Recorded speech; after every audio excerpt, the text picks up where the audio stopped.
Hari ini kita akan belajar seri praktik PR dari buku yang berjudul Manajemen Departemen Public Relation oleh Mike Bird, edisi kedua yang diterbitkan oleh The Institute of Public Relation, penerbitnya Erlangga, ISBN 979688973. Nah, kita mulai baca aja. Seri praktik PR Manajemen Departemen Public Relation oleh Mike Bird, edisi kedua, dengan banyak daftar isinya nih. Judul aslinya itu Running a Public Relation Department by Mike Bird, Manajemen Departemen Public Relation by Mike Bird, copyright 2001 by Mike Bird. Ini tata-tatanya aja sih ya. Ini translation copyright 2004 by penerbit Erlangga, published by Arrange with Kogan, page limited 120, 120. Penton File London N1 9GN Agreement made 21 October 2001. Ahli bahasa Dr. Landes Haris Munandar MA, editor Nur Cahyo Mahani SMM. Buku ini diset dan di layout oleh bagian produksi penerbit Erlangga dengan power Macintosh G4 Argemon 11 point. Dicetak oleh PT Gelora Aksara Pratama.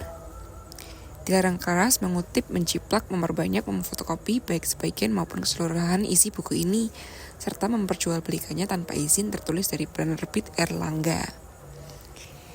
Oke, saya izin untuk bikin voice note-nya aja, untuk biar teman-teman bisa membaca buku ini. Kemudian daftar isinya ada tentang pengarang di halaman 10, kata pengantar di halaman 11. Kemudian masuk ke bab 1 yaitu manajemen untuk mendapatkan reputasi di halaman 1. Manajemen yang baik merangkul sekutu di halaman 1. Sebuah disiplin manajemen baru di halaman 2.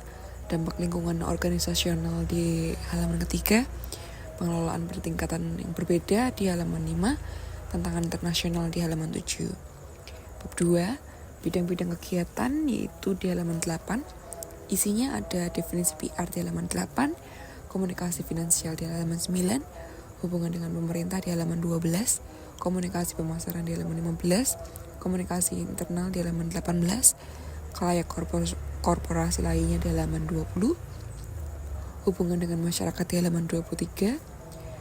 Kemudian bab 3, teknik manajemen proyek di halaman 27, yaitu isinya ada pengelolaan proyek besar di halaman 27, pengelolaan proyek yang lebih kecil di halaman 29, bekerja dengan para pemasok di halaman 29, mengarahkan pemasok di halaman 30, mengelola acara di halaman 32, pemilihan elemen-elemen program di halaman 34. Kemudian ada bab-bab lainnya, ada pengelolaan elemen-elemen program, rencana departemen, pengelolaan anggaran, memaksimalkan nilai uang, menyusun tim Anda, pengelolaan tim, pengelolaan hubungan internal, buku manual PR, pengelolaan hubungan eksternal, administrasi umum, bekerja dengan biro konsultan PR, pengelolaan karir Anda sendiri, dan isinya banyak. Nanti kita akan dengarkan bersama karena halamannya akan sampai 164, agak panjang ya kalau dibaca satu-satu.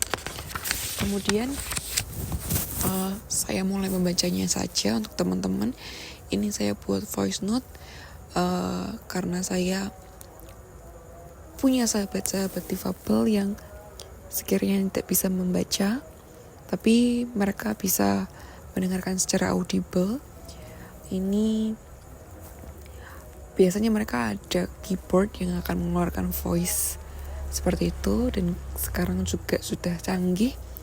Tapi izinkan saya untuk membuat voice note ini, di mana saya akan membacakan buku Manajemen Department Public Relation dari halaman awal sampai akhir, di mana banyak nanti saya akan izin buat dalam mungkin seri. Kemudian saya izin mulai untuk baca. Pertama dari tentang pengarang. Mike Bird, FBR, adalah Direktur Bidang Komunikasi dan Pemasaran pada Wallstate Park Group, sebuah perusahaan jasa lingkungan hidup yang tumbuh pesat. Ia sebelumnya menduduki posisi direktur komunikasi korporasi di beberapa perusahaan internasional terkemuka, termasuk Taylor Woodrow dan Lucas Industries. Sebenarnya aku nggak kenal ini siapa mereka, tapi katanya mereka perusahaannya terkemuka nih. Ini saya mulai membaca, jadi saya mulai tahu nih, oh ada Mike Bird, ada Taylor Woodrow, dan ada Lucas. Ia memegang tanggung jawab dalam sebuah program yang mencakup seluruh khalayak, termasuk hubungan investor, komunikasi pemasaran, komunikasi internal, dan hubungan pemerintah. Ini berarti orang-orang penting yang kita bisa belajar banyak. Ia juga berpengalaman dalam konsultasi pada biro PR profesional, termasuk 2 tahun sebagai direktur pengelola perusahaan Masterlar di Singapura. Keren ya. Mike adalah mantan ketua International Committee of the UK Institute of Public Relations, bendahara kehormatan pada institut yang sama pada tahun 1992, dan menjabat sebagai presidennya pada tahun 1994. Ia adalah pemegang penghargaan CERP. Aku nggak tahu ini apa, nggak ada kepanjangannya juga di sini. Dia nulis CERP gitu aja. Atas kecakapannya sebagai pejabat PR in-house internal sebuah perusahaan organisasi. Oh, dia dapat penghargaan sebagai PR di perusahaannya gitu di Singapura. Kemudian itu tentang pengarangnya ya, tentang Mike Bird. Kemudian kata pengantarnya begini. Hidup sebagai seorang praktisi PR, public relation, sangatlah mencengangkan. Selalu terdapat begitu banyak hal yang harus dikerjakan dengan batas waktu penyelesaian yang sangat sempit. Namun demikian, lingkungan yang terstruktur baik dengan praktik kerja yang rapi dan staf yang terlatih untuk menghadapi tugas keseharian yang penting dan menuntut kualitas kerja tingkat tinggi, aktivitas di dunia PR akan terasa mudah bahkan menyenangkan. Katanya sih menyenangkan ya. Kalau buat yang suka PR, boleh banget dengerin ini ya. Manajer PR harus berpikiran ke depan, terlatih dalam praktik kehumasan, mampu mengelola staf pendukung dan sumber daya lainnya dengan baik, serta cakap dalam administrasi. Tentu saja mereka mungkin memiliki sejumlah asisten, karena itulah esensi kerja tim. Tapi tidak ada kata maaf untuk kecerobohan dan ketidakacuhan dalam aspek kerja apapun. Aku setuju.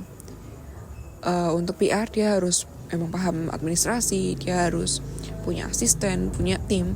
Tapi memang kalau di dalam tim itu ada yang ceroboh dan tidak acuh pada aspek kerja, memang harus ditindak tegas sih. Hampir semua biro konsultan PR profesional berpegang teguh pada prinsip-prinsip tersebut. Dan demikian pula dengan departemen atau unit-unit PR di berbagai perusahaan atau organisasi yang selama ini terbukti efektif. Namun demikian, sedikit sekali kita temukan petunjuk-petunjuk dan bimbingan praktis mengenai bagaimana sebaiknya mengelola atau menjalankan sebuah biro konsultan PR ataupun departemen PR di sebuah perusahaan atau organisasi secara efektif. Buku ini ditulis oleh Mike Bird, mengangkat topik tersebut dengan menguraikan tata cara pengelolaan sebuah departemen PR dalam perusahaan atau organisasi dengan penuh kecermatan dan tenaga. Dengan segudang pengalaman dalam pengelolaan departemen PR berskala besar, Mike melakukan pendekatan terhadap subjek ini secara sistematis dan logis. Ia memulainya dengan beragam tipe organisasi dan kebutuhannya masing-masing. Ia kemudian mengkaji wilayah aktivitas PR secara umum dengan menerapkan sejumlah teknik praktis. Selanjutnya, Mike menguraikan secara rinci langkah-langkah perencanaan departemen, pengelolaan anggaran, dan pemakaian dana seefisien mungkin.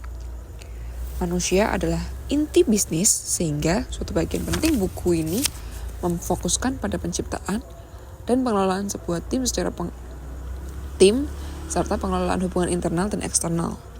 Dalam buku ini juga termuat sejumlah petunjuk praktis dan sangat berguna dalam menyusun manual atau panduan praktik PR, administrasi umum, dan bagaimana bekerja dengan biro-biro konsultan PR eksternal di luar perusahaan atau organisasi yang bersangkutan.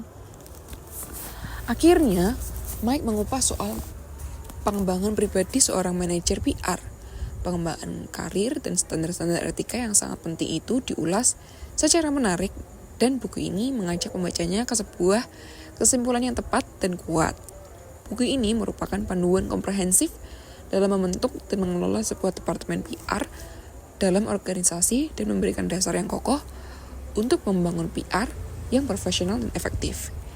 Kata pengantar dibawakan oleh Anne Gregory. Seri praktik PR, kita masuk dalam bab 1, diterbitkan dalam asosiasi The Institute of Public Relations, editor seri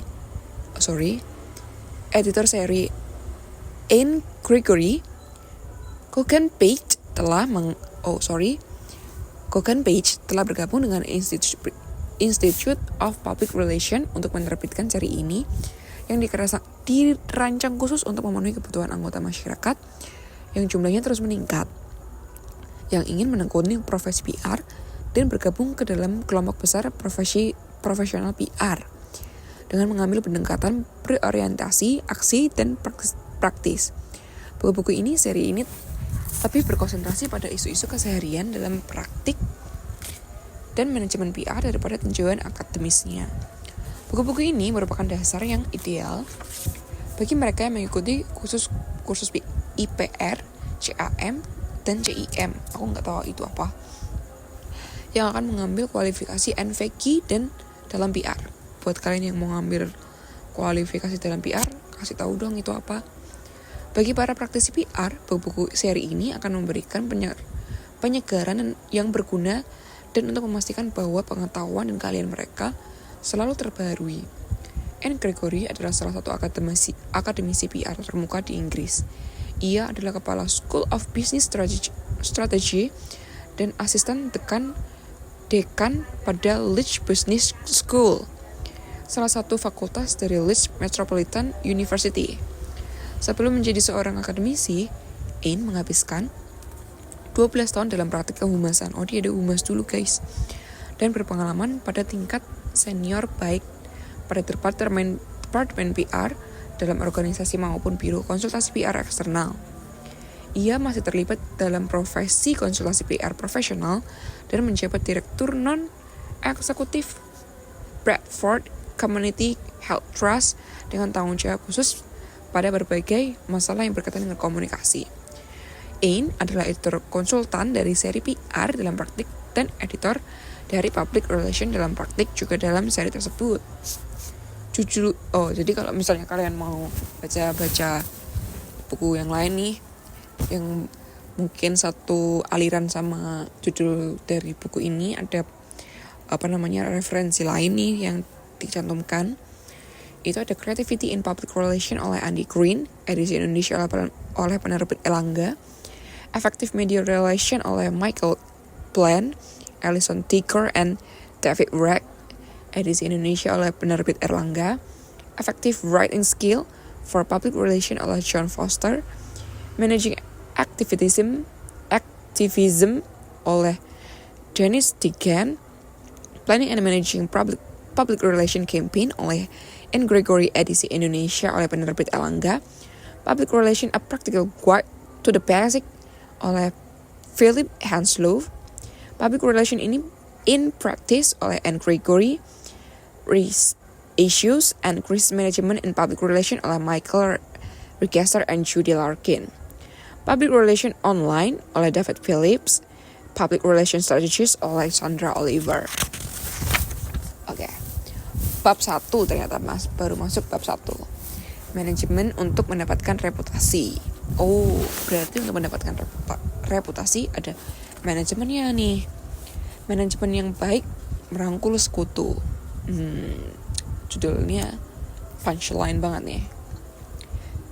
PR oleh Institute. Aku mau mulai baca ya. Jadi ada bab 1, kemudian ada subbabnya tadi, manajemen yang baik merangkul sekutu. Kemudian isinya adalah PR oleh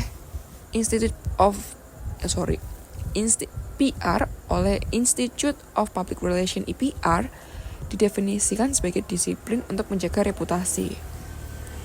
Tujuan buku ini adalah untuk membantu para praktisi dalam mengelola fungsi tersebut dalam cara-cara yang berproduktif dan efektif biaya atau cost efektif yang akan memajukan reputasi Departemen PR secara internal maupun eksternal.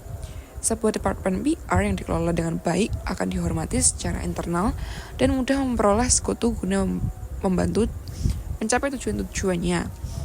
Sebuah departemen yang dihormati secara eksternal akan dipercaya, dihargai pendapatnya, dan akan menjadi aset andalan perusahaan. Nih, PR tuh penting banget, humas tuh penting banget. Tentu saja prinsip-prinsip ini juga berlaku bagi aktivitas lain. Namun hal tersebut sangat relevan bagi para praktisi PR, pada khususnya karena sejarah dan persepsi dari fungsi itu sendiri. Sangatlah penting untuk mempertimbangkan faktor-faktor tersebut dalam memahami alasan mengapa praktik manajemen yang baik sangat berpengaruh bagi PR yang sukses. Sebab berikutnya, sebuah disiplin manajemen baru. Mungkin hal terpenting yang perlu diperhatikan di sini adalah fakta bagaimana PR merupakan disiplin manajemen yang relatif baru berdasarkan bentuknya yang terorganisir dan terbina secara pasti. Sebelumnya yang ada adalah para komunikator alami, sedangkan para pionir PR terorganisir mulai muncul pada tahun 1920-an. Lama juga ya. Namun demikian, aplikasi teknik komunikasi yang mantap dan terencana dengan tujuan mempengaruhi opini dan perilaku khalayak mulai menjadi standar praktik manajemen PR pada 1950-an dan 1960-an. Karena alasan tersebut, dan juga sebagai konsekuensi pesatnya pertumbuhan profesi PR, rata-rata usia para praktisi PR masih relatif muda. Aku sih enggak di PR ya, aku di digital marketing, tapi memang relatif usianya tuh di 20-an sih ya. Kemudian nih, kalau yang di dunia nyatanya sih ya. Kemudian, paragraf selanjutnya. Banyak orang yang bekerja dalam dunia PR ternyata tidak memiliki kualifikasi formal dalam disiplin ilmu PR. Bener banget. Sejak bertahun-tahun lalu, IPR telah berusaha mendukung dan mempromosikan diploma PR-nya sendiri. Memang sih sekarang tuh ada jurusan-jurusan untuk public relation.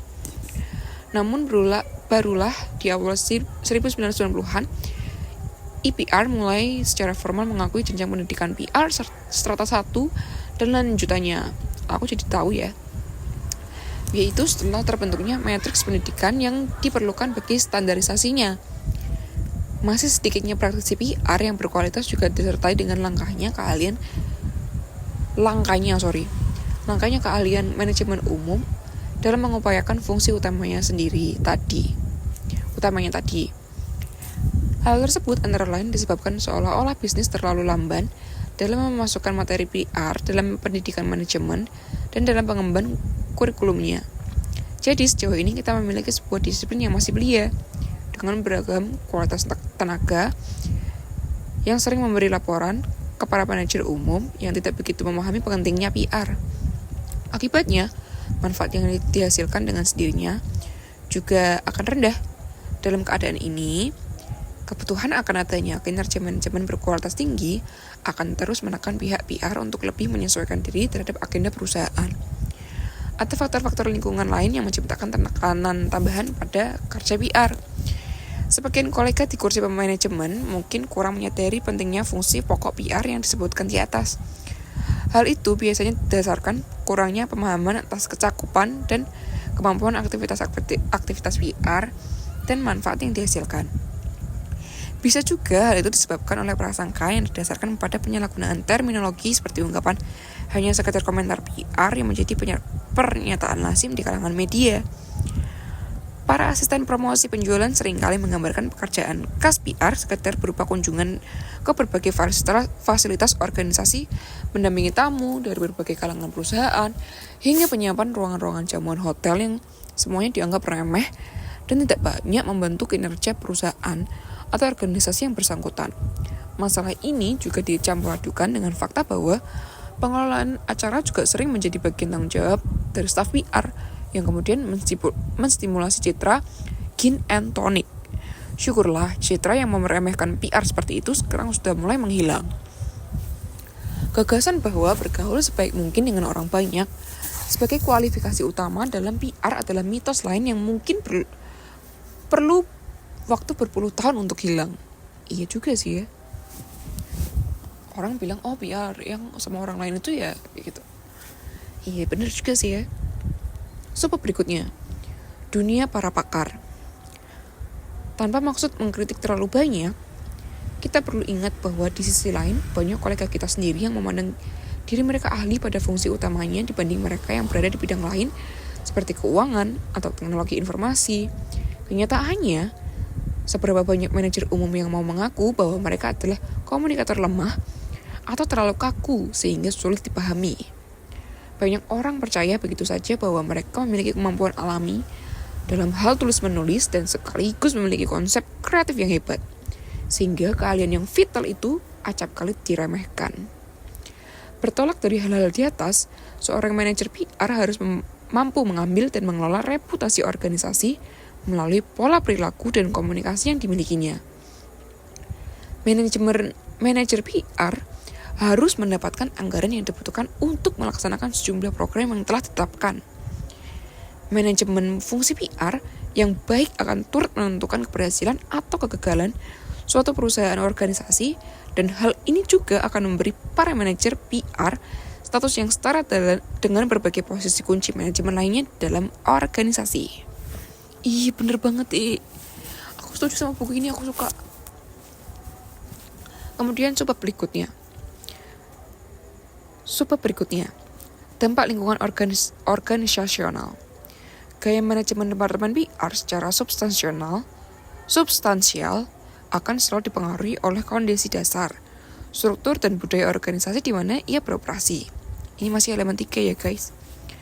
PR dalam sebuah hubungan bisnis akan memerlukan pendekatan yang berbeda dan keseimbangan keahlian yang berbeda dengan yang mungkin dibutuhkan dalam organisasi nilai laba. Di dalam dunia bisnis sendiri, terdapat banyak perbedaan besar kebutuhan PR antara satu sektor industri dengan sektor-sektor lainnya. Perusahaan yang bergerak dalam bidang penyediaan produk kebutuhan konsumen misalnya tidak akan memiliki gaya atau persyaratan jasa seperti perusahaan yang khusus menjual produk atau jasanya kepada perusahaan lain atau bisnis to bisnis. Aku masih belum mudeng. Aku ulangi paragraf ini ya. PR dalam sebuah lingkungan bisnis akan memerlukan pendekatan yang berbeda dan keseimbangan keahlian yang berbeda dengan mungkin dibutuhkannya dalam organisasi nirlaba. Di dalam dunia bisnis sendiri, terdapat banyak perbedaan besar kebutuhan PR di antara satu sektor industri dengan sektor lainnya. Betul juga sih. Perusahaan yang bergerak dalam bidang penyediaan produk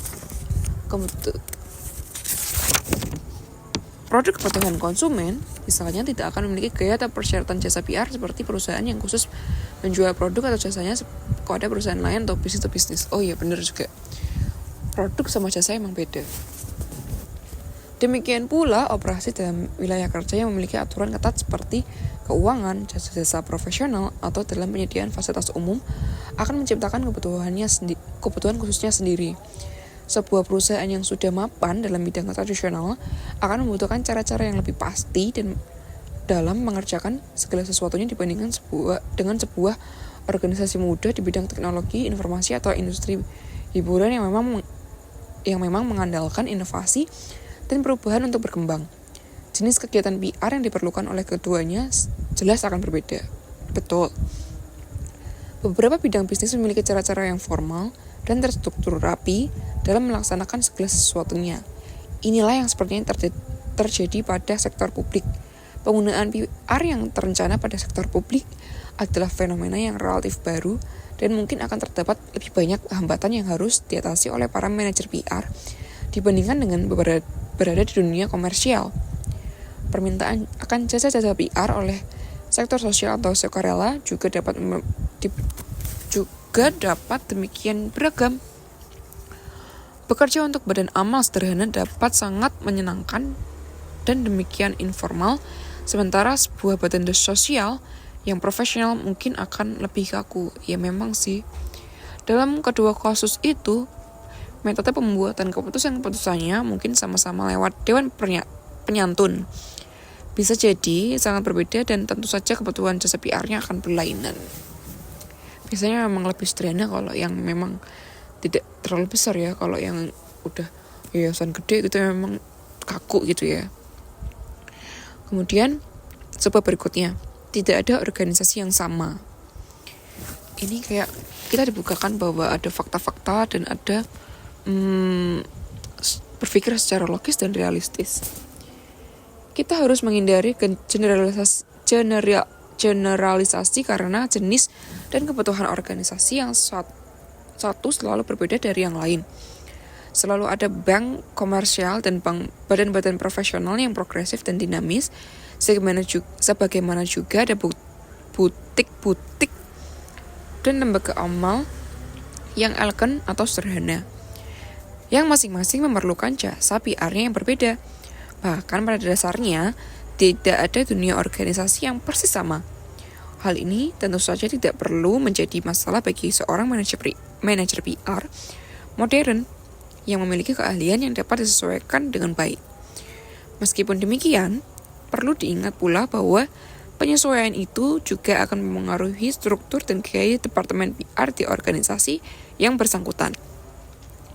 Ciri terpenting dari suatu praktik PR yang sukses adalah sensitivitas, yaitu kemampuan untuk memahami perasaan dan reaksi dari beragam pihak. Ciri ini menjadi keuntungan besar di saat Anda membangun departemen PR di dalam organisasi Anda sendiri. Sebab berikutnya, pengelolaan pada tingkatan yang berbeda. Iya benar sih. Departemen PR dapat beroperasi pada beragam tingkatan dan setiap tingkat di mana Anda berada di dalam organisasi memiliki ciri-cirinya sendiri yang semuanya akan menimbulkan dampak penting terhadap beban kerja dan cara Anda mengorganisasikannya. Iya sih. Di sini disajikan gambar, ada struktur petanya.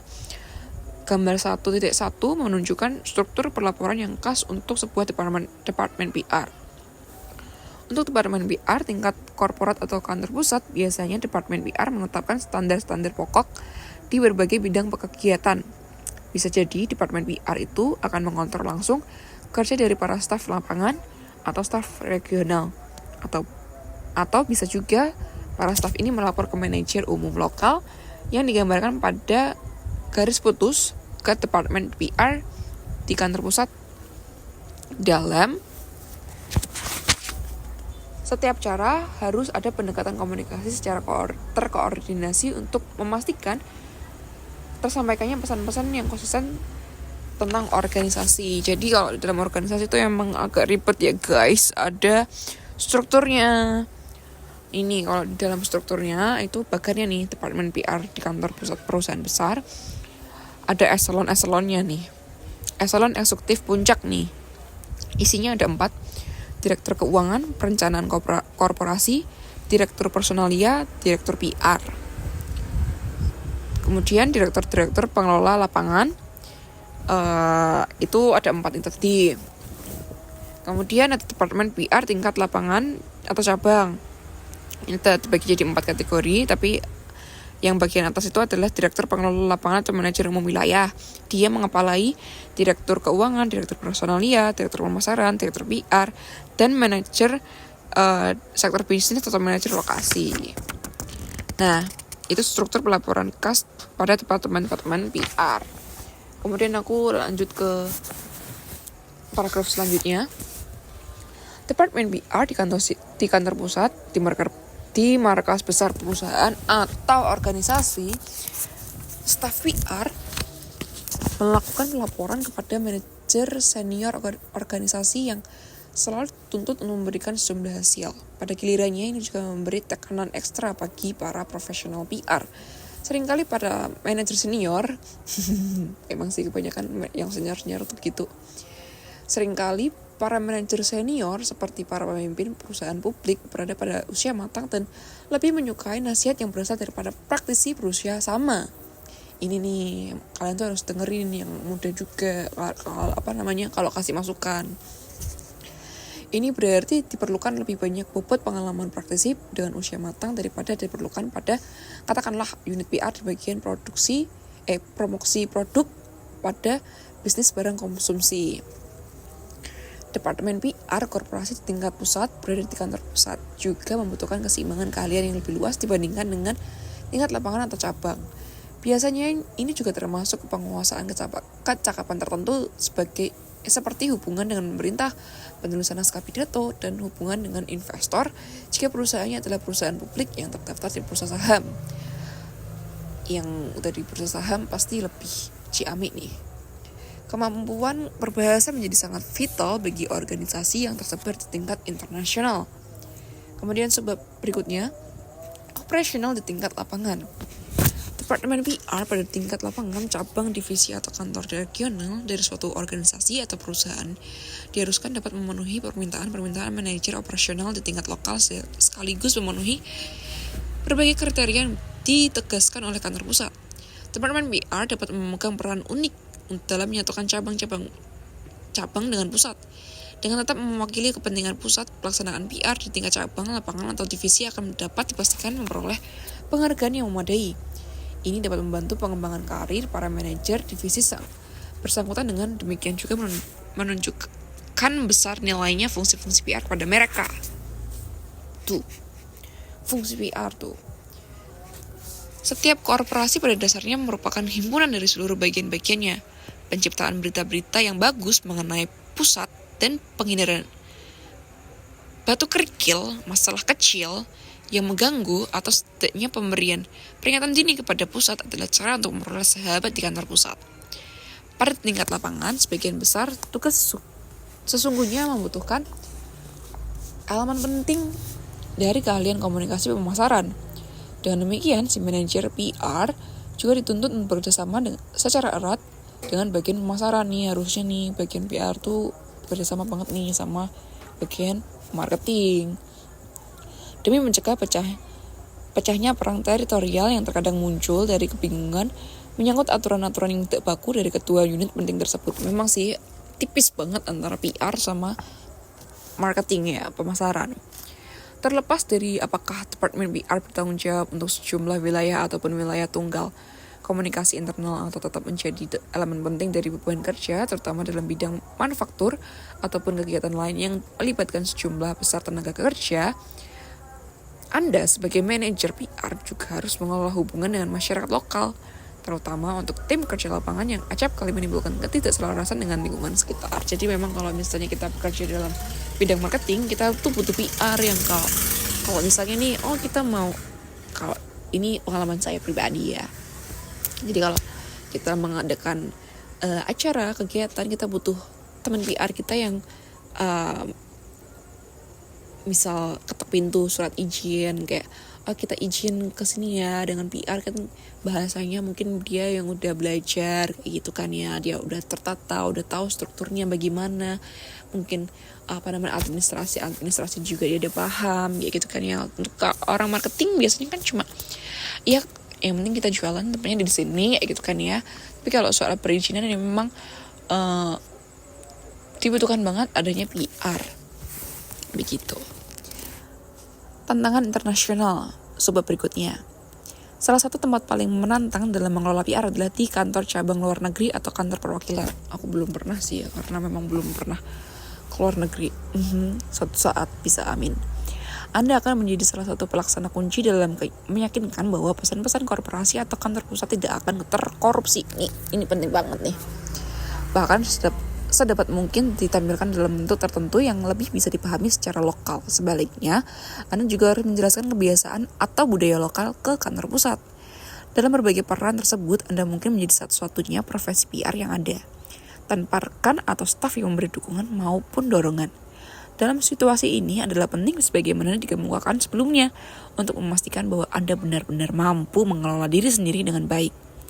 Anda harus mengawalinya dengan sejumlah rencana yang memadai beserta anggaran pendukung untuk kegiatan Anda.